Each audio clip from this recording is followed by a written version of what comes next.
আমি মহান মুক্তিযুদ্ধের ইতিহাস, তোমাদের বাঙালির ঐতিহ্যের ইতিহাস যদি শোনাতে চাই, 52-এর ভাষা আন্দোলনের মধ্যে দিয়ে যে বাঙালির সেই ভাষা আন্দোলনের যে 52 সালের ভাষা আন্দোলন, সেই 52 সালের ভাষা আন্দোলনের মধ্যেই ছিল এই মুক্তিযুদ্ধের চেতনা আর কি। এই আমাদের ভাষাকে তারা কেড়ে নিয়েছিল পাকিস্তানিরা, সেই ভাষাকে আমরা লড়াইয়ের মাধ্যমে রক্তের বিনিময় জব্বার মানে রফিক, সালাম, বরকতের মানে মৃত্যুর মধ্যে দিয়ে আমরা এই ভাষাকে পেলাম। তারপরে এই নির্যাতন পাকিস্তানিদের মধ্যে আমাদের চলতে ছিল শোষণের ইতিহাস, আমাদের যে 23 বছরের ইতিহাস শোষণের ইতিহাস। আমরা ভাষার দিক দিয়ে শোষিত হচ্ছিলাম, নির্যাতিত হচ্ছিলাম, ব্যবসা বাণিজ্য এবং চাকরির ক্ষেত্রে সবই পাঞ্জাবিরা আবার পাঠানরা পেত, বাঙালিরা কোনো পেত না। এভাবে আমাদের রাজনৈতিক একটা মানে আমাদের ভিতর মানে আগুন ফুসে উঠছিল, স্বাধিকারের আন্দোলন ফুসে উঠছিল।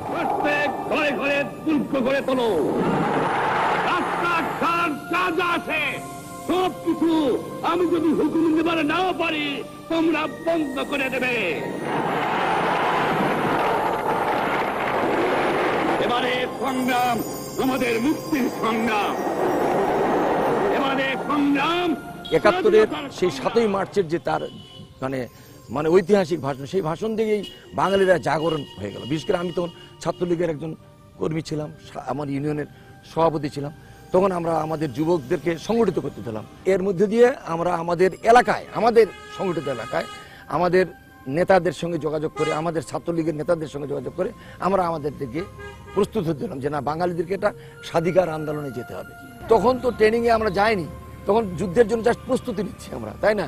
এবং এইভাবে আমাদের লিডার তখন বলে, এখন বাধ্য হয়ে যখন আমাদের এই 26শে মার্চ যখন পুরোপুরি আমাদের এরকম পুরা আমরা স্বাধীনতা জন্য তখন আমরা আমাদের লিডারদের সঙ্গে দৌড়াদৌড়ি করতে ধরলাম যে কীভাবে আমরা কারফিউ ব্রেক করবো আর কি, তাই না?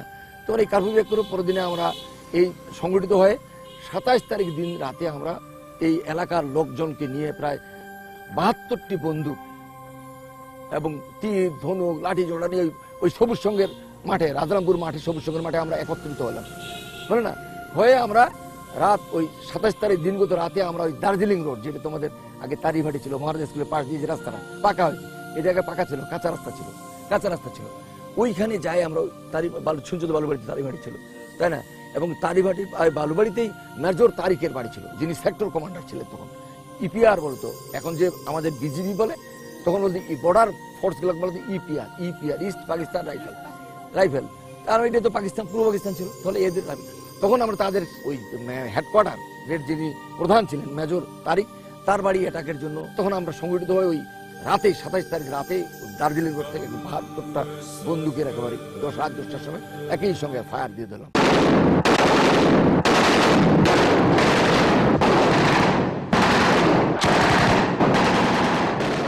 শহরের জনগণকে, এই সমস্ত বাঙালি যে সমস্ত ইপিআর ছিল, পুলিশ ছিল, তারা যেন জাগরিত হয় যে আমার বাঙালিরা জেগে গেছে, এটা জাস্ট ওদেরকে ওই জানিয়ে দেওয়ার জন্য, উদ্বুদ্ধ করা, তারা যেন তাদের ক্যান্টনমেন্টে বা ওই সেক্টর কমান্ডারে যে যেখানে আছে তারা যেন অস্ত্র হাতে নিয়ে পারে। এইভাবে আমরা উদ্বুদ্ধ করলাম। 28 তারিখ দিনগত রাতে কুটিবাড়িতে ঠিক 1:30টার সময় যে আমরা এই এলাকার, বিশেষ করে এই শহরের পূর্ব অঞ্চলের সবচেয়ে বড় আমরা সংগঠিত হয়েছিলাম এই যে সবুজ সংঘ, যেটা তোমাদের এই বলবো যে আমরা এখন নিয়ে যাবো তোমাদেরকে আমি, এই রাজারামপুরের মাঠ বা ওখানে আমাদের একটা ক্লাব ছিল যেটা সবুজ সংঘ বলা হয়তো, ওই ক্লাবের মাঠে আমরা এত অঞ্চলের মানুষজনকে সংগঠিত করে এই স্বাধীনতা যুদ্ধের বা মুক্তিযুদ্ধের যে প্রস্তুতি পর্ব, আমরা এই এলাকার জনগণ কিভাবে একত্র সংগঠিত হয় সেই জায়গাটা দেখাবো। চলো তোমাদের সেই সবুজ সংঘের বা রাজারামপুরের মাঠ, এই এলাকাটা কি ভূমিকা অবলম্বন করছিল, তোমাদের সেই জিনিসটা আমি দেখাবো।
যে এই মাঠে আসি আমরা, ওই গ্রাম থেকে আসলাম, কেউ ওই দূর থেকে আসলো, বুঝলে না, আসে আমরা সংগঠিত হলাম এখান থেকে একত্রে। তখন আমাদের এই মাঠে এত ঘর বাড়ি ছিল না, তখন মানে পুরো পুরো মাঠটা খালি ছিল, তখন ফাঁকা ছিল আর কি। আর আমার ওই তখন ব্রিজ ছিল না ওখানে, কোনো ব্রিজ ছিল না ওখানে, বুঝতে পারছো, কোনো ব্রিজ ছিল না। এখানে এই সবুজ সংঘ ক্লাব ছিল, এই যে সবুজ সংঘ ক্লাব ছিল, দেখছো এই সবুজ সংঘ ক্লাব ছিল, এই ক্লাবের মধ্যে সংগঠিত হয়ে আমরা এই মাঠ একদম দূর পর্যন্ত গোটা ফাঁকা ছিল, এখন কোনো ফাঁকা ছিল না। আস্তে আস্তে ওই গ্রাম থেকে আসলাম, একদম চিরিবন্দরের লোকজন চলে আসছে, প্রতিরোধের ডাক, তো প্রতিরোধের ডাক। ওই যে বঙ্গবন্ধু বলছে ঘরে ঘরে দুর্গ তুলো, দুর্গ তৈরি হয়ে গেছে, দুর্গ তৈরি হয়ে গেছে, মানুষ একের পুরোপুরি জাগে গেছে। বললেন যে আমরা তিনটা বন্ধু এই জিনিসটা চিন্তা ভাবনা করে যখন থ্রো করছি, তখন গ্রামে গ্রামে মানে আলোড়ন পড়ে গেছে আর কি, মানে মানুষ আসবার যে বহর তৈরি হয়ে গেছে, বহর, গ্রাম কি গ্রাম চলে আসছে, যার যা অস্ত্রপাতি নিয়ে আর কি, মানে লাঠি, হাতিয়ার, বন্দুক, যে যা পারছে, বললাম না, নিজের বন্দুক আবার তার গুলি গলা সহজে নিয়ে আসছে। আমরা তখন তো ট্রেনিং প্রাপ্ত হয়নি, আমরা শুধু জাস্ট কারফিউ ব্রেক করার জন্য আমরা শহরে সংগঠিত হচ্ছি। মানে পাকিস্তানি যে আর্মিদের যে নির্যাতন বা তাদের শাসন, এই শাসনকে আমরা বিদ্রোহ করবার জন্য জনগণ মারার নামি করছি। তখনও কোনো মুক্তিযুদ্ধের ট্রেনিং আমরা পাইনি, তাই না?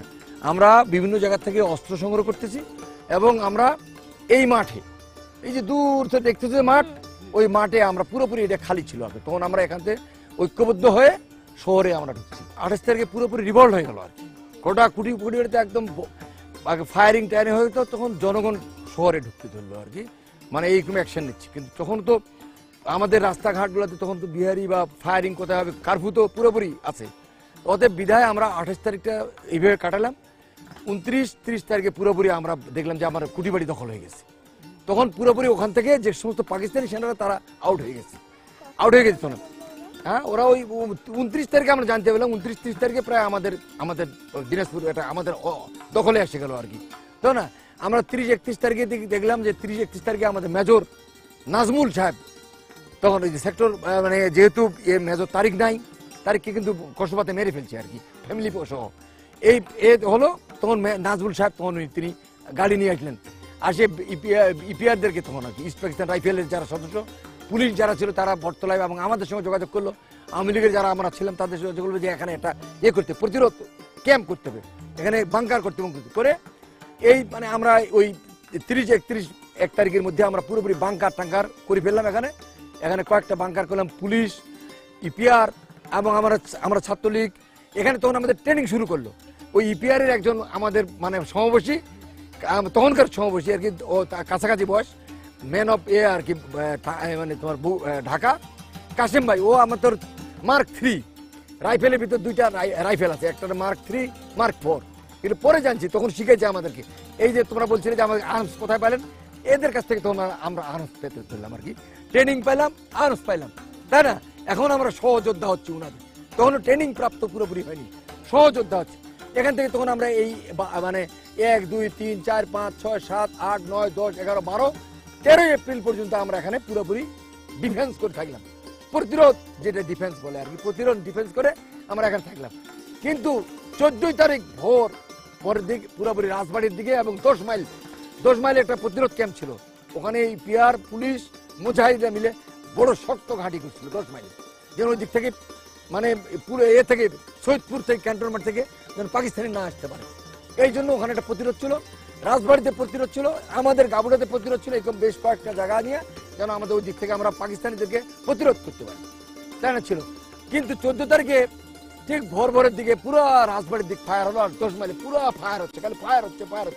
কিন্তু এখান থেকে আমরা জানতে পারছি না কি হচ্ছে, কারণ তখন তো ওয়ারলেস এত আমাদের কাছে জানা ছিল না। আমাদের এই পিয়াররা ভাইরা যারা ছিল তারা বলছে আমাদের 10 মাইলে ফায়ারিং হচ্ছে, আমাদেরকে তখন বললো যে আপনারা একটু জেনে নেন। আমি আর আমার সঙ্গে আর একটা ছোট ভাই ছিল, ও আমাদের সঙ্গে যুদ্ধে ছিল, জয়নালকে নিয়ে আমরা তখন দিয়ে চললাম।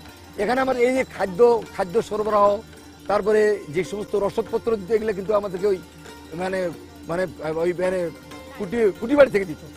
আর এই যে সমস্ত খাদ্য এগুলো কিন্তু আওয়ামী লীগের একটা অফিস ছিল শহরে, ওখান থেকে দিত। তখন আমরা মোটরসাইকেল নিয়ে গেলাম, যাতে একটু খালি 10 মাইলে যাওয়ার জন্য ওরা খালি বললো যে একটু খবর নিয়ে আসুন, 10 মাইলে কি হচ্ছে, একটু খবর নিয়ে আসেন। তখন আমরা একটু মোটরসাইকেলটা নিয়ে খালি কেবল আরে এতে গেছি আর কি, সরকারি কলেজের ওখানে গেছি, দেখেছি ওখানে একজন ওই যে হেলমেট পরা, গাছের ডাল লাগার আছে একটা ইপিআর, মানে আর চান্স কোনো কিছু দৌড়ে এসতেছে আমাদের দিকে, বলে আমাকে নেন, আমাকে নেন, আমাকে নেন, কি হচ্ছে কি ঘটা, আর কিছু বলে না। তখন আমরা বুঝলাম যে খুব খারাপ, যেহেতু আরস ফেলা দিয়েছে, তার পিঠে চেয়ে তাড়াচ্ছে। তখন আমরা উল্টা দিক মোটরসাইকেলটা ঘুরে আবার শহরের দিক গেলাম। শুধু থানার কাছে আসেনি, তাতেই একদম বিরাট একটা গোলা ওখানে পড়লো আর কি।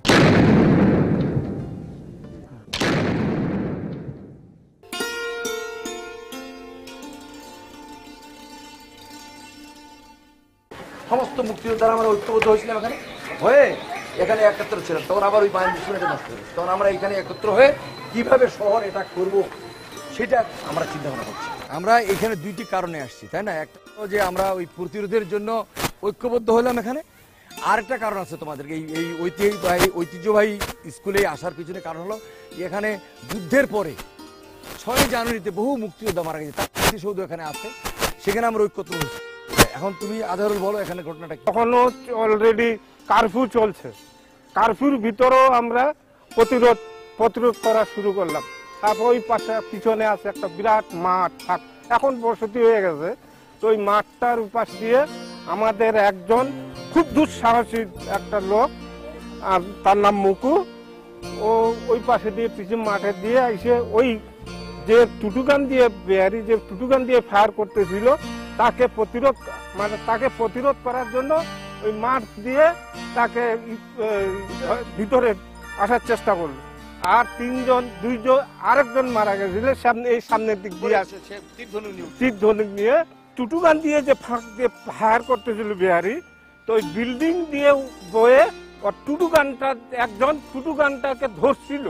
তো ধরার পরে ওর হাতে গুলি করছে, পরে ওর টুটুগানটা নিতে পারে নাই।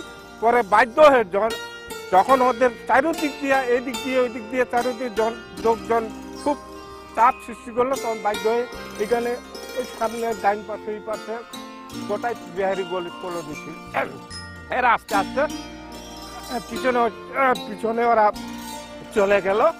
পরে আমরা আসে দেখলাম ওই পাশে একজন আমাদের স্থানীয় লোক গুলি করে মারে ফেললো। এই পাশে একজন, তখন আমরা ক্ষিপ্ত অবস্থায় তখন আক্রমণ করলাম ওই বিহারির বাড়ি। এখানে প্রায় আমরা মানে 700-800 বেশি, 800-850 মুক্তিযোদ্ধা আমরা ঐক্যবদ্ধ হয়েছিলাম এখানে, বুঝতে পারছো? হয়ে এখানে এই বিভিন্ন জায়গা থেকে তখন যুদ্ধের পরে যে আমরা নিয়ে আসি ওই যে অ্যামুনিশন, তারপরে মাইন, তারপরে বিভিন্ন গোলা, এগুলো নিয়ে আসি আমরা কনসেন্ট্রেট করছিলাম। বিরাট আসলে যুদ্ধের পরবর্তীতে জিনিসগুলো সেগুলো এনে আনি এখানে বিরাট গর্ত করে ওইখানে রাখতে হয়। ঠিক ওই 6 জানুয়ারি 2072-এ দুটো ট্রাকও ছিল ওখানে, যে মালামালগুলো নামাচ্ছিল বিভিন্ন সৈয়দপুর থেকে নিয়ে এসছে, ঠাকুরগাঁ থেকে নিয়ে এসছে। ঠিক 6:15 সময় একদম বিরাট বিস্ফোরণ করে একদম মানে অ্যাক্সিডেন্ট হয়ে গেল। প্রায় এখানে আমরা 700-750 মুক্তিযোদ্ধার মধ্যে আমরা প্রায় এখানে হয়ে গেল অর্ধেক বেশি মুক্তিযোদ্ধা এখানে ডেস্ট্রয় হয়ে গেল। এই যে আটা তোমাদের এই যে লেখা আছে মহারাজা বিজ্ঞান উচ্চ বিদ্যালয়, এই যে স্মৃতিসৌধ, এখানে ওই যেখানে এই যে একটা গর্ত ছিল, বিরাট গর্ত ছিল, বুঝতে পারছো? এখান থেকে এটা হয়ে গেল। তখন আমরা আসি দেখি আমাদের একজন মরে আছে এই সিঁড়িতে, আরেকজন মরে আছে ওই বিহারিদের বাড়িগুলোর পাশে, এই জন্য। আর ওই আমাদের 4-5টা যারা গুলি করলো তাদের গুলি লেগছে, যে একজন স্ট্যান্ডার ধরেছিল তাদের গুলি লেগছে। এখানে এইটা সব এই এলাকাটা প্রচন্ড এলাকাটাতে অবাঙালিরা ছিল, বুঝতে পারছো? এইখানে এটা প্রতিরোধ আন্দোলনের প্রথম আমাদের 2টা শহীদ হল। এই সিঁড়িতে প্রথম যে প্রতিরোধকারীকে গুলি করে মারছিল সে এই সিঁড়িতে পড়েছিল আর কি। ও কেবল খালি ঢুকবে একটা পা করে, আর ওই সময় তাকে টুটু বোর্ড দিয়ে গুলি করে এখানে ফেলে দেওয়া হলো। এখানে তার লাশটা পড়েছিল আর কি, বুঝতে পারছো? আব্দুল হাফিজ। তো পাশে ছিল ও বাঙালিদের বাড়ি, সব ও বাঙালিদের বাড়ি। আমরা তো এখানে আসছি, এখানে আসার পরে ওই তোমার হচ্ছে মহারাজা স্কুল, তখন পুরো বিল্ডিং ছিল, ওখানে আমার প্রতিরোধের লোকজন আছে। হঠাৎ করে এইখান থেকে গুলি হয়েছে, বুঝতে পারছো? গুলি হওয়ার পর তখন তো আমার মনে তাহলে এখানে ও বাঙালিরা আছে, তাহলে কোনো কিছু আছে। তখন আর কি ওই 2-1 দৌড়াদৌড়ি করলে তখন দেখা গেলো যে এখানে গুলি হয়েছে মানে বুঝতে পারলেন যে এখানে আমাদের একজন মুক্তিযোদ্ধা মারা গেছে, প্রতিরোধকারী মারা গেছে। কিন্তু জানতে পারলাম না, নিচ থেকে জানবো কে মারা গেছে তাও জানতে পারলাম না। তখন এই মানে আমাদের অনেকে বলতে ধরলো যে ওখানে উপরে উঠছে, উঠছে, হাফিজকে পাওয়া যাচ্ছে না, হাফিজকে পাওয়া যাচ্ছে না। তখন তো ওই যে আমরা একত্র হয়েছিলাম, সংগঠিত হয়েছিলাম, ওখান থেকে আবার সবাই হুড়ুড় করে সবাই আসতে ধরলো। আসি তখন এই অবাঙালিদের বাড়ির এইগুলাতে মানে ঢুকতে ধরলো, দেখতে হলো। তো অবাঙালিরা ভীত হয়ে গেল। তখন তো জানা মানে যে মারা গেছে না গেছে কে। তখন এই আরম্ভ হলো মুক্তি মানে আমাদের প্রতিরোধ বাহিনীরে সব ঘেরাও করে দিল। তখন দেখা গেল ওইখানে আরেকজনকে মারলো, ওইখানে আর 2জনকে গুলি করলো। গুলি এই দিক যারা গুলি করলো তারা আহত হলো। আর পিছনে যখন গুলি করলো তখন বলছে মুকু মারা গেছে, মুকু মারা গেছে, মুকু মারা গেছে। তা 2 জন মৃত্যুর খবর পাওয়া যাচ্ছে। তখন আরো যা ছিল, যতজন ছিল, তখন তার বন্দি করা ছিল না, 700 ছিল না, 800 ছিল, 900, যত প্রতিরোধকারী আর কি সব ঘিরে ধরলো এখন এই বাড়িগুলো।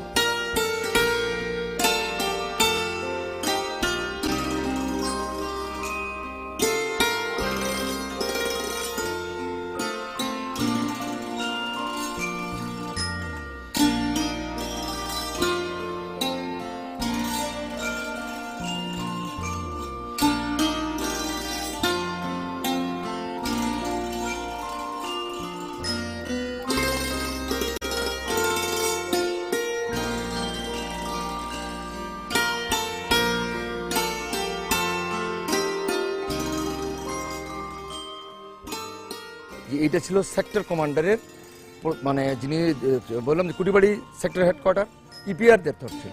ইপিআররা থাকতো কোথায়? সেক্টর কুটিবাড়িতে থাকতো। তার প্রধান যিনি থাকতেন কর্মকর্তা, তখন একজন মেজর ছিলেন, মেজর তারিক, তিনি এই বাসা থাকতেন, এই বাসা থাকতেন, কথা বলছো, এই বাসা থাকতেন, এই বাসা থাকতেন। ওই মেজর তারিকেই তখন, আর এই আমরা যেমন প্রতিরোধ বললাম যে তোমার মহারাজ স্কুলে আসে আমার প্রতিরোধকারী যারা, তখন তো মুক্তিযুদ্ধে আমরা ট্রেনিং পাইনি, প্রতিরোধকারীরা আমরা মহারাজ স্কুলে কনসেন্ট্রেট হলাম না, একত্র হলাম। ওখান থেকে আমাদেরকে ওই যে বিহারির বাড়িতে ফায়ার দিল, যে বাড়িতে তোমাদের দেখালাম, দেখে এখনই নিয়ে আসলাম, সেই বাড়িতে ফায়ার দিল, সেখানে 2 জন প্রতিরোধকারী মানুষ মারা গেল, 4 জন আহত হলো। ওই প্রতিরোধের পরে নেক্সট আমাদের যে পরবর্তী অবস্থান যে কারফিউ ব্রেক করবে, এই বাড়িটা তোমাদের দেখাইতে আনার পিছনে এইটা কারণ হলো যে সবচেয়ে এই এলাকার প্রতিরোধটা এখান থেকে, আমরা যে প্রতিরোধে যাব পাল্টা প্রতিরোধটা এখানে আছে। এখান থেকে ওই যে মানে এখানে আর্মি ছিল, ইপিআররা ছিল, ইনার প্রতিরোধের জন্য, ওনার সুরক্ষার জন্য, বাড়ি সুরক্ষার জন্য, এখান থেকে জন্য এই এলাকাটাতে কোনো প্রতিরোধকারী আমরা আসতে না, এবং এই রাস্তাটা দিয়ে আসতে পারতাম, তাই না? এই বাড়িটার ইম্পর্টেন্সই এইটার, এই জন্য তোমাদের নিয়ে এসছি যে এই বাড়িটা তখন এই এলাকার যত আমাদের মুক্তি মানে স্বাধীনতার যুদ্ধের যে সমস্ত আমাদের মানে চাওয়া পাওয়া গেলা ছিল, এই ক্ষেত্রে প্রতিরোধ হতো আর কি, বুঝতো না? ফলে এই এলাকাটা দিয়ে আসতে পারতাম না। দেখো ভিতরে যাই তোমরা অনেক কিছু দেখতে পারো, দেখো তখনকার এই যে বিল্ডিং, তখনকার বাড়ি এই দোতলা, উনি দোতলায় থাকতেন, বুঝতে পারছো? আসো এই দিক দিয়ে আসো, কেউ এই দিক দিয়ে আসো, তাহলে এইটা সাইডটি দিয়ে থাকার তোমার এদের প্রতিরোধ ছিল। এইটা তাদের বাগান বাড়ি ছিল, বুঝতে পারছো?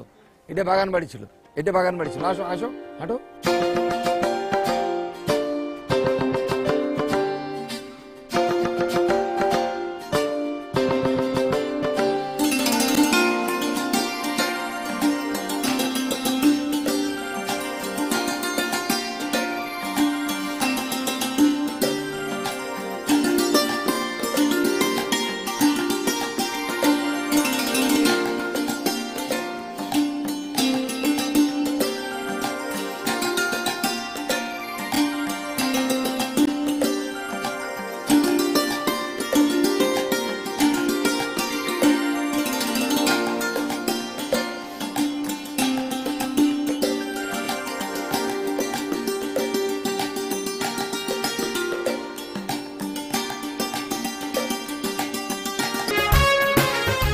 মুক্তিযুদ্ধকে জানো ৯৮তম পর্বের কুইজ।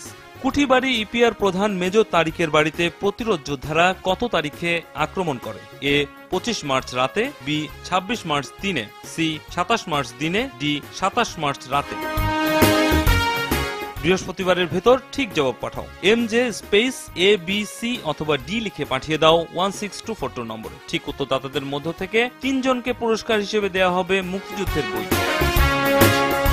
মুক্তিযুদ্ধকে জানো ৯৭তম পর্বের কুইজের ফলাফল। প্রশ্ন ছিল, নালুয়া চা বাগান এলাকায় পাক বাহিনীর হাতে কতজন শ্রমিক শহীদ হন? সঠিক উত্তর বি ২৬ জন। এই পর্বের বিজয়ীরা জেনিতা তসনিন, উৎপলা মিত্র ও বিপ্লব হোসেন। যথাসময়ে তোমাদের ঠিকানায় পৌঁছে যাবে পুরস্কার।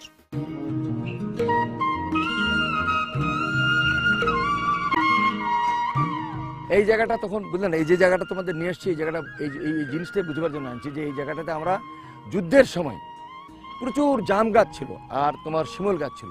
এই জায়গাটা তখন পাশে যেমন বলছো তো তোমার হিন্দুস্তান, এই পাশেও হিন্দুস্তান, কিন্তু আমরা তখন এই যে গ্রামটা আসছি এটা হলো পানিকাটা গ্রাম এবং জলপাইতলি, এইখানে আসছি আমরা। এইখানে এই জন্য আসছি যে 2টা জায়গাকে আমরা কভার করার জন্য। একটা হলো আমতলি, আমবাড়ি, হ্যাঁ আমতলি আছে বাম দিকে, আর আমতলি ডিফেন্স আছে সামনে, আর তার সামনে আছে আমাদের বেজাই মোড়, বেজাই মোড়। বিধায় আমরা এই ডান দিক দিয়া বিশেষ করে ওই 2টা ডিফেন্সের সামনে দিয়ে যাতে ওরা দেখতে না পায়, এই জন্য আমরা এই পানিকাটা গ্রাম দিয়ে, এই যে তোমাদের নিয়ে এসছি এখানে বুঝবার জন্য, 3 ডিসেম্বর 71-এ আমরা অলরেডি এই বললাম যে আমতলি দেখালে মোহনপুর ব্রিজের ওখানে আমতলি হয়ে বাসন্তী হয়ে আমরা পুরোপুরি এই মানে ডিফেন্সে ঢুকে গেলাম আর কি। এই বেজার মোড়ের ডিফেন্সকে ধ্বংস করবার জন্য আমরা মিত্র বাহিনীর সঙ্গে মুক্তিযোদ্ধারা প্রায় এক পুরো কোম্পানি আমরা তাদের সঙ্গে সহযোগিতা করার জন্য পুরোপুরি চলে আসলাম এই বেজার। আমরা যে অবস্থায় আসতেছিলাম তখন আর গেরিলা যুদ্ধ। সালাম সালাম হাজার সালাম। এই যে তোমার পুকুরটা যে এটা তোমার কোলা গাছে ভর্তি ছিল, এখানে আমরা ওই যে ওই তোমাদের কি বলছিলাম যে পানি কাটা থেকে আমরা কাটা পার্টি আসলাম যুদ্ধ করার জন্য, ফ্রন্ট ফাইট। এই সেই বেজার মোড়, এইটা হলো পুটকিয়া খাজাপুর, তাই না? এইখানে আমরা ইন্ডিয়া মৈত্র বাহিনী এবং মুক্তিযোদ্ধা, এবং এইখানে আমরা ওই যে দেখতেছো তোমার সামনে, ওই যে দেখতেছো ওই যে বড় ওই যে জঙ্গলটা দেখতেছো, ওটা তখন পুরোপুরি একটা আল ছিল, বড় আল। ওখানে আমরা অ্যাটাক পার্টি ডিফেন্স নিলাম। যখন ওখান থেকে আমার নির্দেশ দিল যে অ্যাটাক, তখন এখান থেকে আমরা স্ট্যান্ড টু হয়ে যুদ্ধের জন্য আগে গেলাম। বুঝতে পারছো? একদম চলে গেল কোথায়, ওই যে বেজার যে মোড় যে পুকুরটা আছে সেই পুকুরটাকে, এবং এই পুকুর থেকে এরা এখানে কভারিং ফায়ার দিল। এইখান থেকে আমরা তখন পুরোপুরি এখানে অ্যাটাকের জন্য রওনা হয়ে গেলাম, পুরোপুরি অ্যাকশন নিয়ে। এখান থেকে সামনে কিন্তু বেজার মোড়, তাই না, যেখানে আমরা বলছি পাকিস্তানের ডিফেন্স নিয়ে আছে, সেখানে পাকিস্তানের ডিফেন্স নিয়ে আছে। ওই ডিফেন্সকে আমরা একদম ক্রাশ করার জন্য, উড্ডল করার জন্য চলে যাচ্ছি, মানে এই যুদ্ধের জন্যই। হ্যাঁ, আচ্ছা, আপনি জানেন গণহত্যা? এই গণহত্যা আমি জানি তো, মানে বাড়াইয়ের পাশে যে গণহত্যাটা। হ্যাঁ, আচ্ছা আচ্ছা, ওদের কবরস্থ করে দিয়েছিল, তোমার খবর আসছে এখন? আচ্ছা, আমরা চেষ্টা আমরা স্থানীয় জনগণ সব মাটির নিচে হতে দেওয়া। এই যে বললো না গণহত্যার, তখন তো বুঝতে পারছো যুদ্ধের গণহত্যা করছিল, ওরা নির্যাতন করছিল, ওরা শোষণ করে সবকিছু কার্যক্রমগুলো করছিল। তার সামনে এখানে এই যে ডিফেন্স, তোমাদের বললাম যে বেজার মোড়, সামনেই বেজার মোড়, এখানে বললাম যে আমরা এই ডিফেন্স থেকে আমরা এখানে চলে গেলাম, ঠিক আছে? আমরা এখানে যাওয়ার পরে পুরোপুরি আমাদের এখানে বললাম যে উভয়ে হত্যা হলো। তোমার একটা প্রশ্ন তোমার সুন্দর ছিল যে কখন আমাদের দিনাজপুর হলো।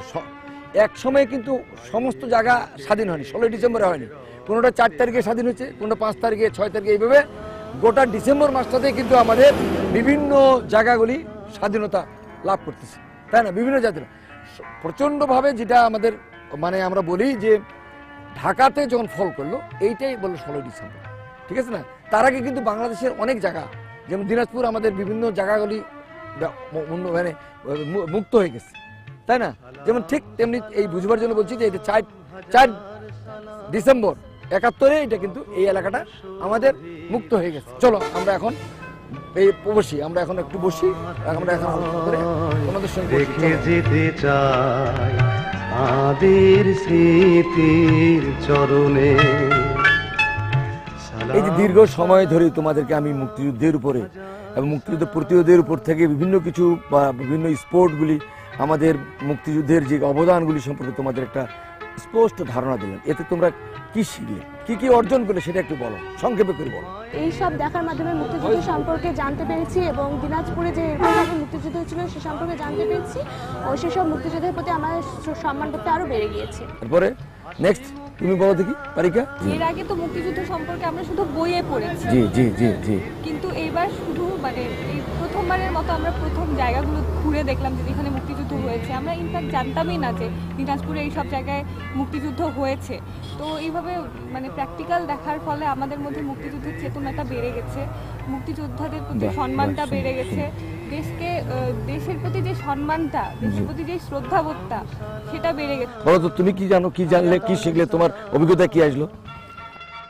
জানতে পারলাম যে মুক্তিযুদ্ধ একটা গণযুদ্ধ, সার্বভৌম সুন্দর কথা বলছো। বিশাল মানুষ আছে নির্বিশেষে, জাতি ধর্ম নির্বিশেষে আছে মুক্তিযুদ্ধে অংশগ্রহণ করছে, দেশটাকে স্বাধীন করছে। গুড, হ্যাঁ, অসাম্প্রদায়িক যুদ্ধে আমরা অসাম্প্রদায়িক ছিলাম, ঠিক কথা বলছো। এখানে আমরা আদিবাসীরা ছিলাম, এখানে বৌদ্ধ, খ্রিস্টান, হিন্দু ভাইয়া এবং সবাই সম্মিলিতভাবে আমরা যুদ্ধটা করি, ঠিক কথা বলছো, সুন্দর কথা বলছো। নেক্সট তুমি বলো দেখি। আমি আসলে জানতাম না যে দিনাজপুর শহরে এতজন মুক্তিযোদ্ধা রয়েছে, আপনার সাথে এতক্ষণ থাকে আমি এই বিষয়টা জানতে পেরেছি, তো এটা জানাই আমার অনেক ভালো লাগছে। আর নিয়ে বলো দেখি। আমরা বাংলাদেশের মুক্তিযুদ্ধ সম্পর্কে খুব একটা ভালো ধারণা ছিল না আমার, আচ্ছা আচ্ছা, ভারতের কাছে এত আচ্ছা আচ্ছা আমার ধারণা ছিল না। আমি আচ্ছা বুঝতে পেরেছি এবং আমার দেশের প্রতি সম্মানবোধটা আরো হয়েছি, তাই আমি দেশের প্রতি আরো তাহলে দেশের প্রতিও যাচ্ছে, মুক্তিযোদ্ধা ভাইদের প্রতি। অনেক আচ্ছা আচ্ছা, এটাই চাচ্ছি, এটাই মুক্তিযোদ্ধা ভাইদের প্রতি সেই শ্রদ্ধাবোধটা তোমাদের আসছে, তাই না? তাহলে আমরা কি চাইবো? আমরা কি চাইবো যে এই যে এত বড় একটা খ্যাতিমান কাজ করে গেছে মুক্তিযোদ্ধারা, তাদেরকে আমরা স্মরণ করবো, পরবর্তী প্রজন্মদেরকে এই মেসেজটা, খবরটা বা ইতিহাসটা এইটা তাদের কাছে পৌঁছাবো যে না, আমাদের গর্বিত মানুষ তারা। এই গর্বিত মানুষগুলোর জন্য, এই ত্যাগের জন্য, মহান ত্যাগের জন্য আমরা এই দেশটা পেয়েছি, এই পতাকা পেয়েছি, এই আমাদের প্রিয় জাতীয় সঙ্গীত পেয়েছি, এই বাংলাদেশ ভূমি পেয়েছি। তাহলে এই বাংলাদেশটাকে আরো উন্নত করতে হবে, রক্তের বিনিময়ে যে দেশ আসছে তাকে আরো উন্নত করতে হবে। আমার হৃদয় রেখে যেতে চাই তাদের স্মৃতি।